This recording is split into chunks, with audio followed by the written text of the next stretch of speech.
Sa mundo ng bangkarera, kung saan bawat segundo ay mahalaga at bawat alon ay laban, may isang koponan na hindi lang basta tumatakbo sa tubig, sila'y lumilipad sa karangalan.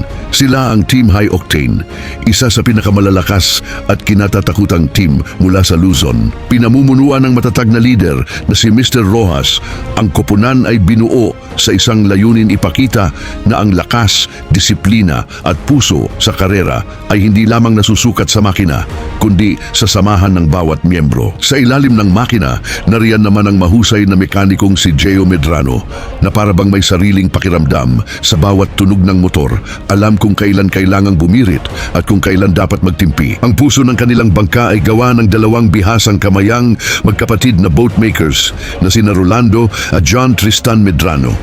Sa bawat pako, bawat linya at bawat pintig ng Marinewood, binubuo nila ang bangkang hindi lang matulin, kundi matibay laban sa lahat ng pagsubok sa karagatan. At nang dumating ang araw ng karera, kumalabog ang dagat at umingay ang mga makina.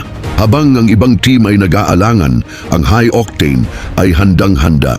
Sa bawat hatak at bawat liko sa kurba at bawat hampas ng alon at sa huling buhos ng karera, Team High Octane ang unang dumaan sa finish line.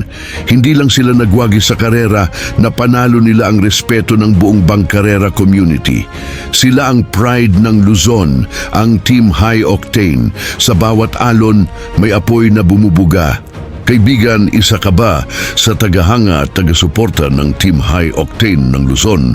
Maaari mo bang i-share at huwag kalimutang mag-follow para maging updated po kayo sa kaganapan sa mundo ng bangkarera. Maraming salamat po sa video ni Ma'am Princess Dimple Medrano.